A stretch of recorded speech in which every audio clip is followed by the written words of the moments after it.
to squeeze in 2 videos on my drive to work today. It's actually not raining for once. You don't have to listen to the windshield wipers, so I figured it'd be a good opportunity. Alright, so the last video I covered the 4-corner Stop Tech big brake kit that I did, the rears being OEM calipers. This video is going to focus on the H&R rear sway bar and the Moog end links that I installed with it.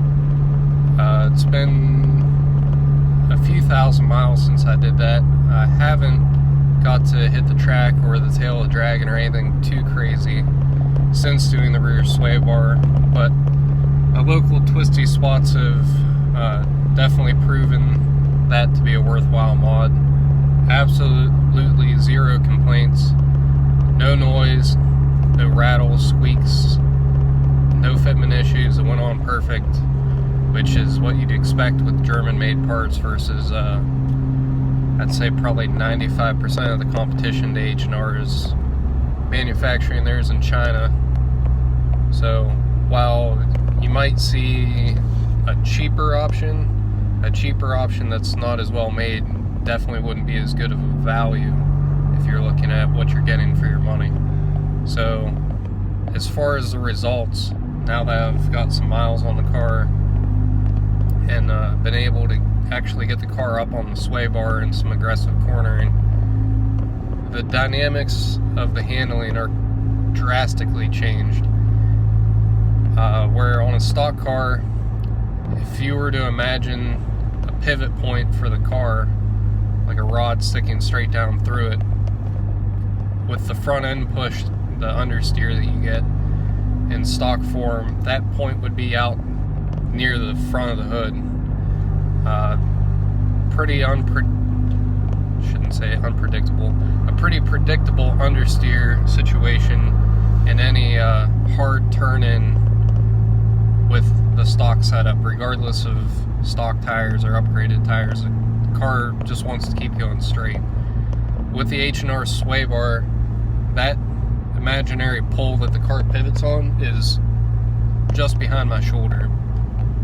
It'll really twist, and you can feel the chassis really working as you square up into the corner just before the apex. And as you apex and go from braking to acceleration, actually even before that point, if you flick the car hard enough, you can actually get an oversteer situation, which in stock form would be literally impossible in a Mark 7 without a huge handbrake yank or some ice, or both. So definitely makes the car more exciting to drive.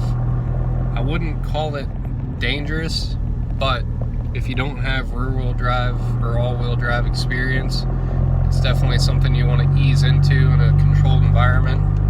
You don't want to hang the back end out into somebody else's lane if you're experimenting on the street.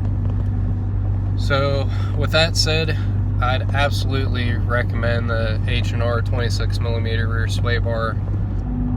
Hands down, best handling mod for the Mark 7 right out of the box.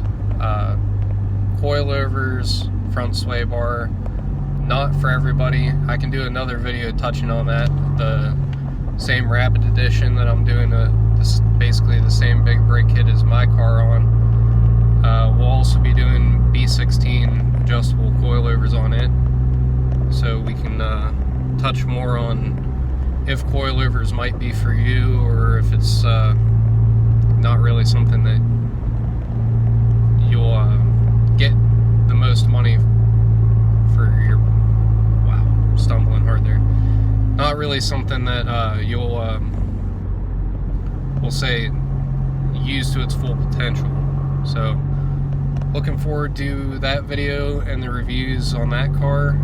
Comment below if you guys have any questions or anything else you'd like me to touch on, and subscribe if you haven't. I just broke 300 subscribers, so 700 away from being a real channel, if you will, and about 1 million behind the big name guys for Mark 7. So every subscription helps. Appreciate it, guys.